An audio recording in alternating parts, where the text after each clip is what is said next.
ഇന്നിപ്പോൾ എങ്ങോട്ടാണ് പോയിക്കൊണ്ടിരിക്കുന്നതല്ലേ? ഇന്ന് പോയിക്കൊണ്ടിരിക്കുന്നത് വളരെ മനോഹരമായിട്ടുള്ളൊരു സ്ഥലം കാണാനാണ്. ദേ പോകുമ്പോൾ കണ്ട കുറച്ച് പച്ച കാഴ്ചകൾ, പച്ച പുല്ലിൻ്റെ കാഴ്ചകൾ കാണിക്കാമെന്ന് വിചാരിച്ചു. നിങ്ങൾക്ക് ഏകദേശം ഒരു ലൊക്കേഷൻ കണ്ടാൽ നമ്മൾ എങ്ങോട്ടേക്കാണ് പോകുന്നുള്ളത് മനസ്സിലാകും. പക്ഷെ നമുക്ക് ഈ ഒരു ലൊക്കേഷനിൽ കറക്റ്റായിട്ട് എത്താൻ പറ്റിയില്ല. അതിൻ്റെ കാരണങ്ങൾ ലാസ്റ്റ് ഞാൻ പറയാം കേട്ടോ. അപ്പോൾ ഈ ഒരു ഹരിതാപകരമായ കാഴ്ച എനിക്ക് വളരെ ഇഷ്ടപ്പെട്ടു. ഈ ഒരു ലൊക്കേഷൻ നിങ്ങൾക്ക് പലർക്കും സുപരിചിതമായിരിക്കണമെന്നില്ല. ലൊക്കേഷൻ അറിയേണ്ടവർ ജസ്റ്റ് ഒന്ന് കമൻറ്റ് ചെയ്താൽ മതി കേട്ടോ. അപ്പോൾ ഇതായിരുന്നു നമ്മുടെ ലൊക്കേഷന്. നമുക്ക് അവിടെ എത്തിപ്പെടാൻ വേണ്ടി പറ്റില്ല. സോ നമ്മൾ തിരിച്ചു പോവുകയാണ്. നമ്മുടെ മെയിൻ സ്പോട്ട് കാണാൻ പറ്റാത്ത വിഷമത്തിൽ നമ്മൾ പോകുമ്പോൾ പകർത്തിയ കാഴ്ചകളായിരുന്നു. പക്ഷേ മെയിൻ സ്പോട്ടിലേക്ക് എത്താൻ പറ്റിയില്ലെങ്കിൽ നമുക്കതിലും നല്ല മനോഹരമായിട്ടുള്ളൊരു കാഴ്ച കാണാൻ വേണ്ടി പറ്റിയിട്ടോ. അതെല്ലാം നമ്മൾ തുടർന്ന് നമ്മുടെ ഈ ഒരു വീഡിയോയിൽ പറയുന്നുണ്ട്. നല്ല അടിപൊളിയായിട്ടുള്ള ലൊക്കേഷനിലാണല്ലോ ഇത്. സോ നമ്മളപ്പോൾ മെയിൻ ലൊക്കേഷനിലേക്ക് എത്തിപ്പെടാൻ പറ്റിയില്ല. അപ്പോൾ നമ്മൾ വേറെ വഴിയിലൂടെ നമ്മൾ മെയിൻ ലൊക്കേഷനിലേക്ക് പോവുകയാണ്. കുറച്ച് വളഞ്ഞ് തിരിഞ്ഞ് ബുദ്ധിമുട്ടിയെങ്കിൽ നമ്മൾ ഈ ഒരു ലൊക്കേഷനിൽ എത്തിയിട്ടോ.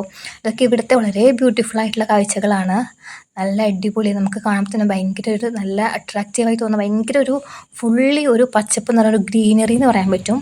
ഇത് ഈ കാണുന്നൊരു റിസോർട്ടാണ്. പക്ഷേ അതിൻ്റെ പണി കഴിഞ്ഞിട്ടില്ല. റിസോർട്ടല്ല, ഒരുപാട് റിസോർട്ടുകളുണ്ട്. ഞാൻ വഴിയെ കാണിച്ചു തരാം. അപ്പോൾ നമ്മൾ നമ്മുടെ ലൊക്കേഷനിലേക്ക് പോയിക്കൊണ്ടിരിക്കുന്നത് നിങ്ങൾക്ക് എല്ലാവർക്കും മനസ്സിലായില്ലേ നമ്മൾ എന്ത് കാണാൻ വന്നതെന്ന്. നമ്മൾ ബീച്ചിൻ്റെ മെയിൻ സൈഡ് കാണാൻ പറ്റിയിട്ടില്ലെങ്കിൽ നമുക്ക് ബീച്ചിൻ്റെ വേറെ അതിമനോഹരമായ സൈഡ്, ആരും അറിയാത്ത വഴികളിലൂടെ നമ്മൾ ബീച്ചിലേക്ക് എത്തിപ്പെട്ടു കേട്ടോ. ഇവിടെ വരാനുള്ള മെയിൻ കാരണം നമുക്കറിയാം, ഇപ്പോൾ കാലവർഷം സ്റ്റാർട്ട് ചെയ്ത് പിന്നെ ഒരുപാട് നാശനഷ്ടങ്ങൾ വന്നിട്ടുണ്ട് കേട്ടോ. അപ്പോൾ അതിൻ്റെ ഭാഗമായിട്ടാണ് ഇവിടെ വരാൻ വേണ്ടി പറ്റിയത്. മുന്നേ വന്ന പോലെ ഒന്നുമല്ല, ഒരുപാട് മാറ്റങ്ങൾ ഇവിടെ വന്നു കേട്ടോ. മുന്നേ നമ്മൾ വന്നിരുന്ന സ്ഥലമൊക്കെ കൂടുതലും കടലെടുത്ത് കൊണ്ടുപോയി എന്ന് പറയാം. പിന്നെ ഇപ്പോൾ ഒരുപാട് ജാഗ്രത നിർദ്ദേശങ്ങളാണല്ലോ, കടലിലിറങ്ങാൻ പാടില്ല. അതേപോലെ തന്നെ ഒരുപാട് പ്രശ്നങ്ങൾ നടക്കുന്ന കാരണം നമ്മൾ ആരും ഇറങ്ങിയിട്ടില്ല. അപ്പോൾ ഒരുപാട് കെമിക്കൽ കാര്യങ്ങളൊക്കെ നമ്മുടെ കടലിലൂടെ വരുന്നിടന്നൊക്കെ അറിഞ്ഞു. മെയിനായിട്ട് ഒരു വീടിൻ്റെ അവസ്ഥ കണ്ടപ്പോൾ വളരെയധികം ശോചനീയമായി തോന്നി. പിന്നെ നമ്മുടെ പോകുന്ന വഴിയിലുള്ള ബീച്ചിൻ്റെ മതിലൊക്കെ ഇടിഞ്ഞ് പൊളിഞ്ഞ് കിടക്കാണ്ടോ, അതിൻ്റെ അവശിഷ്ടങ്ങളാണ് കടലിലുള്ളത്. പിന്നെ ഈ ഒരു വീട് കണ്ടപ്പോൾ ഇവിടുത്തെ ആൾക്കാരത് ചോദിച്ചറിഞ്ഞു. സാധാരണ ഇവിടേക്കൊന്നും കടൽ വരാറില്ല. ഇപ്പോഴത്തെ ഒരു കാലവർഷത്തിൻ്റെ ഭാഗമായിട്ട് വന്നതാണിത്. ഇത് നമ്മൾ നേരത്തെ കണ്ട റിസോർട്ടായിരുന്നു കേട്ടോ. ഈ റിസോർട്ടൊക്കെ ഭയങ്കര ദൂരെയായിരുന്നു കടലിൽ. ഇവിടെ വരെ കടൽ വന്നു. ഇതൊക്കെ വെള്ളം കെട്ടി നിൽക്കുന്നതാണ്. വളരെ ഒരു ദുരിത കാഴ്ചയെ നമുക്കിതൊക്കെ പറയാൻ വേണ്ടി പറ്റുന്നുണ്ട് കേട്ടോ. കാരണം വീട് പൊളിഞ്ഞു, അതിൻ്റെ കാര്യങ്ങൾ. പിന്നെ അതേ ഒരു വെളുത്ത സാധനം, നമ്മുടെ എനിക്ക് കറക്റ്റ് പേര് അറിയുന്നവർ ജസ്റ്റ് ഒന്ന് കമൻറ്റ് ചെയ്യാം കേട്ടോ. ഒരുപാട് എന്തൊക്കെയോ ഒരു കടലിൽ വന്ന മാറ്റങ്ങളാണ് ഈ കാണുന്നത്.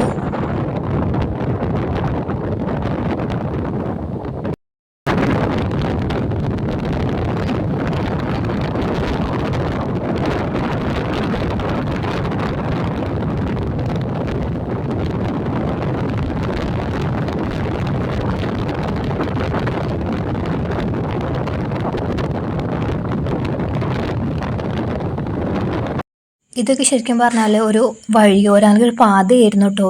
അവിടേക്കൊക്കെയാണ് കടൽ കയറിയിരിക്കുന്നത്. ഇതൊക്കെ ഓൾറെഡി പുരോഗമിച്ചു കൊണ്ടിരിക്കുന്ന വർക്കുകളായിരുന്നു. നമ്മൾ ബീച്ചിൻ്റെ സൈഡിൽ ഒരു മിനി വർക്കല പോലത്തെ ഒരുപാട് പ്രൊജക്ട്സുകളൊക്കെ ഉണ്ടായിരുന്നതാണ്.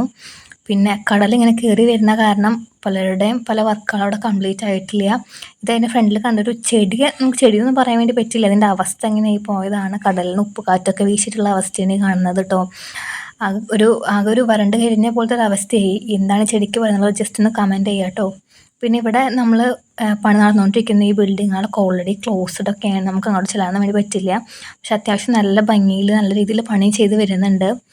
പക്ഷേ കടൽ ഇങ്ങനെ കൂടുന്നൊരു സാഹചര്യത്തിൽ അതെന്താകുമ്പോൾ നമുക്കൊന്നും പ്രെഡിക്റ്റ് ചെയ്യാൻ വേണ്ടി പറ്റില്ല.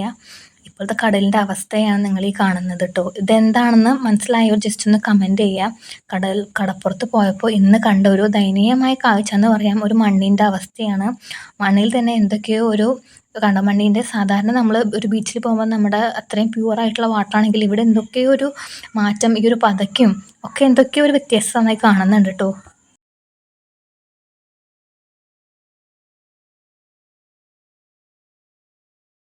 ഓരോ വർഷം കൂടി ഇങ്ങനെ ഒരുപാട് മാറ്റങ്ങളാണ് സംഭവിച്ചുകൊണ്ടിരിക്കുന്നത് കേട്ടോ. പണ്ടൊക്കെ കടൽ കാണാനൊക്കെ വന്നാൽ ഒരുപാട് ദൂരെയായിരുന്നു കടൽ. പക്ഷെ ഇപ്പോൾ അവസ്ഥ എന്ന് പറഞ്ഞാൽ ഭയങ്കര ശോകം തന്നെ പറയാം. ഭയങ്കര കാറ്റ് വീശുന്നുണ്ട്.